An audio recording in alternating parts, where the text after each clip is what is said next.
집 한 채 팔았을 뿐인데 왜 세금이 이렇게 많이 나오죠? 혹시 이런 말 들어보신 적 있으신가요? 안녕하세요. 오늘은 집이나 땅을 팔기 전에 반드시 알아야 할 세금 폭탄을 피하는 법, 꼭 필요한 정보만 정리해서 알려드립니다. 특히 60대 이상 시니어분들께는 정말 중요한 이야기입니다. 몇 가지 조건만 알고 있어도 세금 수백만 원을 아낄 수 있기 때문이죠. 내 집 한 채밖에 없는데 왜 세금을 내야 하지? 자녀에게 물려주기 전에 팔려고 했는데 생각보다 세금이 너무 많이 나온다. 이런 상황 남의 얘기 같지 않으시죠? 이번 영상에서는 양도소득세가 왜 생기는지, 세금을 줄이는 방법은 무엇인지, 그리고 고령자만을 위한 특별 공제는 어떤 것이 있는지 쉽고 실용적으로 정리해드립니다. 혹시 주변에 부동산 처분을 고민 중이신 부모님이나 지인이 계시다면 이 영상을 공유해주시면 큰 도움이 될 수 있습니다. 그리고 앞으로도 이렇게 시니어 분들께 꼭 필요한 생활정보, 정부 혜택, 절세 팁 등 실속 있는 정보들 계속해서 전해드릴 예정이니 좋아요와 구독, 알림 설정까지 꼭 부탁드립니다. 그럼 바로 시작하겠습니다. 우리가 집이나 땅 같은 부동산을 팔면 대부분 양도소득세라는 세금을 내게 됩니다. 간단히 말씀드리면 처음 산 가격보다 더 비싸게 팔아서 생긴 이익, 바로 그 차익에 대해 세금이 부과되는 구조입니다. 예를 들어 1억 원에 샀던 집을 3억 원에 팔았다면 차익은 2억 원이 되죠. 이 2억 원 전부에 세금이 붙는 건 아니지만 상황에 따라 수천만 원에서 많게는 1억 가까이 세금을 낼 수도 있습니다. 그럼 어떤 상황에서 세금을 많이 내느냐, 반대로 언제는 아예 안 내도 되는가, 그 차이는 바로 여기서 갈립니다.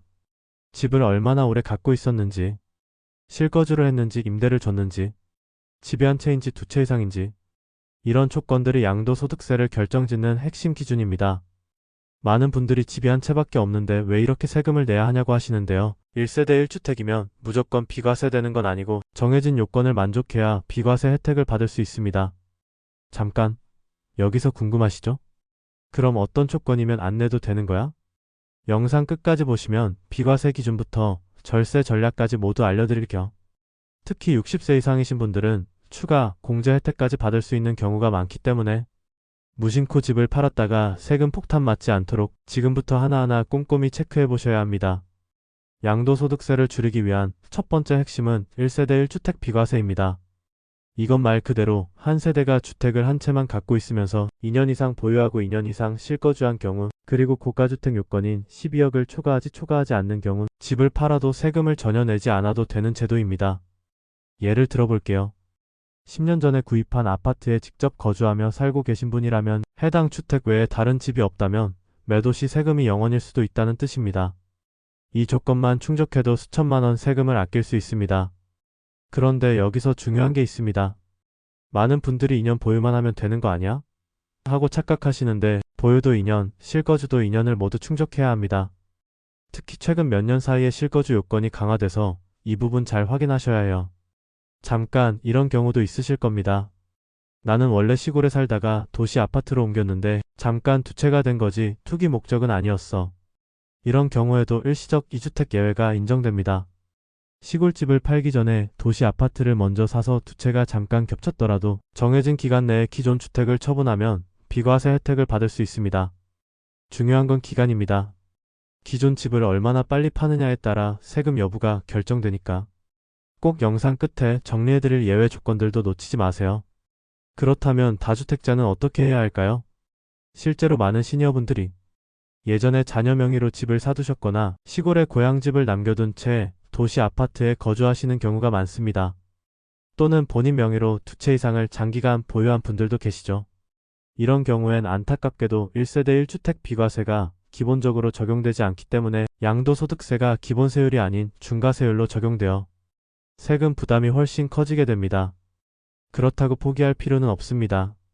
다주택자라고 해도 전략적으로 접근하면 세금을 줄이거나 분산시킬 수 있는 방법은 존재합니다. 첫째, 장기 보유 특별공제는 여전히 적용됩니다. 다주택자라고 해서 무조건 불리한 건 아닙니다. 주택수와 상관없이 보유기간이 길다면 해당 주택에 대해 장기 보유 특별공제를 받을 수 있습니다.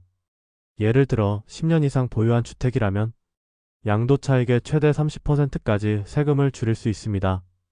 이 공제는 다주택자에게 유일하게 열려있는 절세 통로이기 때문에 팔기 전에 반드시 보유 연수부터 체크해 보셔야 합니다. 잠깐, 혹시 9년차, 14년차에 해당하는 주택을 갖고 계시진 않나요? 공제율이 1년 단위로 올라가기 때문에 단 몇 개월만 기다려도 수백만 원 이상 절세할 수 있는 타이밍이 될 수 있습니다. 둘째, 양도 순서를 바꾸는 것만으로도 세금이 크게 달라질 수 있습니다. 다주택자라면 부동산을 처분할 때 어떤 집을 먼저 팔고 어떤 집을 나중에 파느냐에 따라 적용되는 세율과 공제 조건이 달라져서 전체 세금이 크게 달라질 수 있습니다. 예를 들어보겠습니다. 한 분이 아파트 두 채를 보유하고 계신데 하나는 10년 넘게 보유한 저가주택, 다른 하나는 최근에 매입한 고가주택이라고 해보겠습니다. 이때 아무 생각 없이 고가주택부터 먼저 매도해버리면 다주택 중과세율이 적용되고 장기 보유 특별공제도 제대로 못 받는 구조가 됩니다. 반면 먼저 장기 보유한 저가주택을 먼저 매도해서 1세대 1주택 요건을 갖추고 그 이후 일정 기간이 지난 뒤에 나머지 주택을 파는 방식으로 설계하면 세율이 낮아지고 공제 조건도 더 유리하게 적용되는 경우가 많습니다. 즉 같은 두 채의 집을 갖고 있더라도 어떤 순서로 어떤 시점에 파느냐에 따라 수천만 원의 차이가 날 수 있다는 뜻입니다.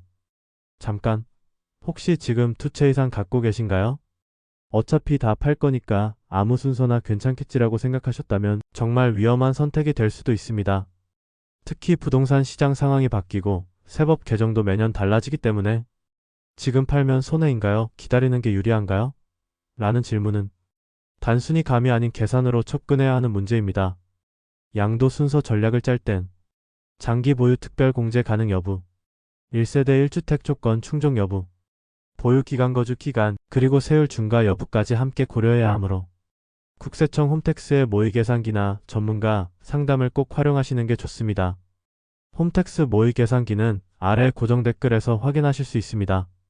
셋째, 가족 간 증여를 활용한 절세 전략도 고려해 볼 수 있습니다. 조금 더 적극적인 전략으로는 부부나 자녀에게 일부 주택을 증여한 뒤 증여자와 수증자가 각각 1주택 비과세 요건을 갖춰 따로 매도하는 방식이 있습니다. 예를 들어 두 채를 부부 공동 명의로 갖고 있다면 각각의 명의로 나눠 증여하고 시간차를 두고 매도하면 1세대 1주택 비과세를 이번 적용받는 것과 유사한 효과를 얻을 수 있습니다.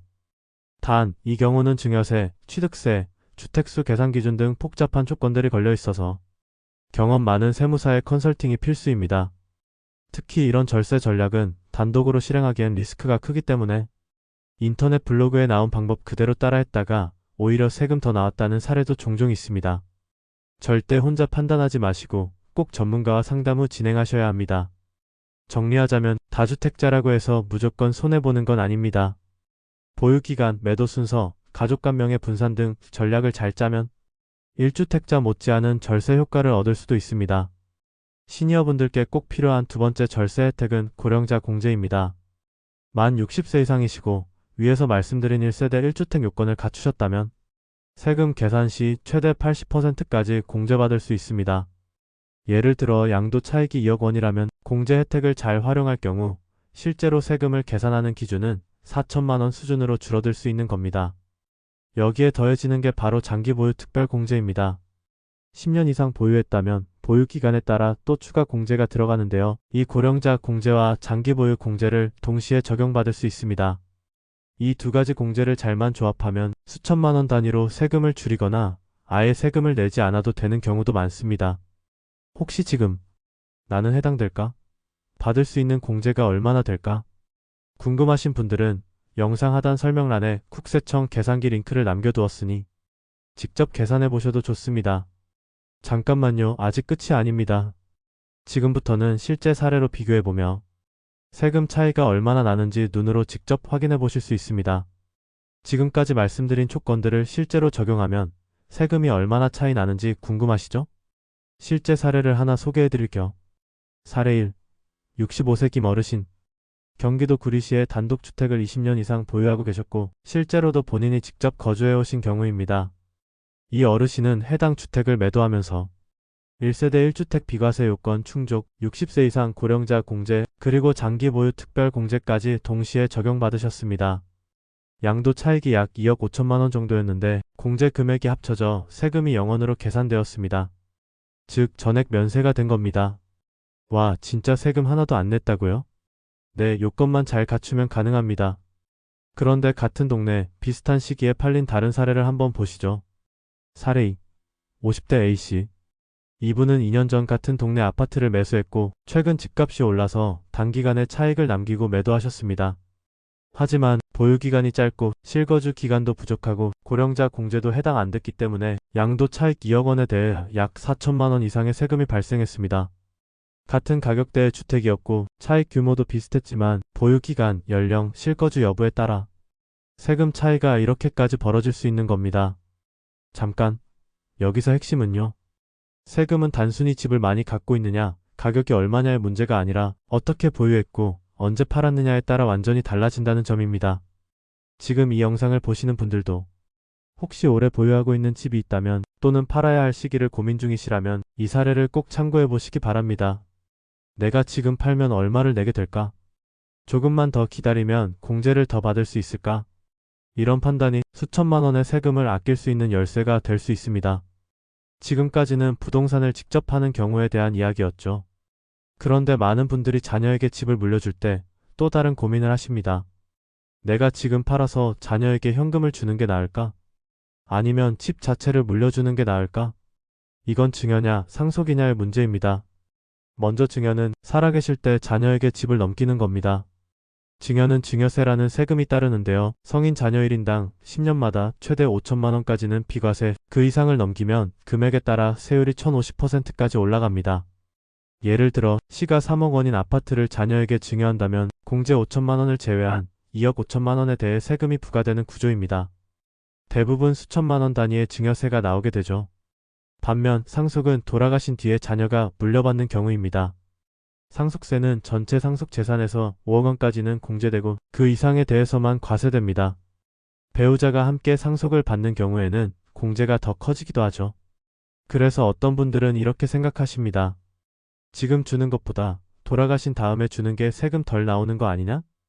그런데 여기서 중요한 게 하나 있습니다. 바로 자녀의 납부 능력입니다.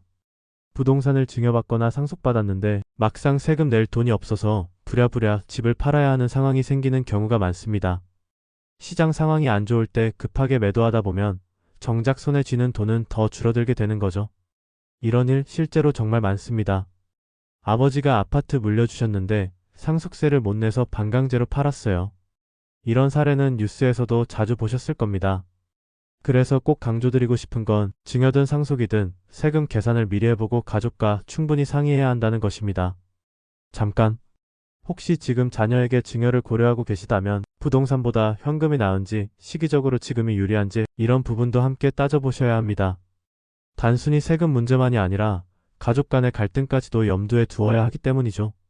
마무리로 한 가지 팁을 드리면 증여를 여러 번 나눠서 하거나 자녀가 아닌 손주나 며느리 사위에게 증여할 경우도 절세 전략이 달라질 수 있으니 세무 전문가와 상담을 받아보시는 걸 추천드립니다. 지금까지 핵심 내용 정리해드릴게요. 첫째, 1세대 1주택 비과세 요건은 꼭 확인하셔야 합니다. 단순히 집이 한 채라고 해서 무조건 비과세되는 건 아닙니다. 2년 이상 보유, 2년 이상 실거주, 12억 이하 주택 요건이 충족돼야 혜택을 받을 수 있어요. 둘째, 만 60세 이상이라면 고령자 공제를 적극 활용하세요. 조건만 맞는다면 최대 80%까지 세금 공제가 가능합니다. 셋째, 부동산은 오래 보유할수록 유리합니다. 장기 보유 특별 공제는 10년 이상 보유 시 공제율이 크게 올라 절세 효과가 커집니다. 넷째, 자녀에게 집을 물려주실 계획이 있다면 상속과 증여 중 어떤 방식이 유리한지 미리 비교해보시는 게 중요합니다. 세금뿐만 아니라 자녀의 납부 여력, 시기, 가족 상황까지 함께 고려하셔야 합니다. 여기서 한 가지 부탁드릴게요. 혹시 여러분도 이렇게 세금 아꼈다, 이런 방법이 도움이 됐다 하는 경험 있으신가요? 댓글로 절세 경험을 공유해 주시면 다른 시청자분들께도 정말 큰 도움이 됩니다. 오늘 영상이 도움이 되셨다면 좋아요와 구독, 알림 설정도 함께 부탁드립니다. 앞으로도 시니어분들께 꼭 필요한 생활정보, 절세 팁, 정부 지원 제도까지 알차게 전해드릴게요. 끝까지 시청해주셔서 감사합니다.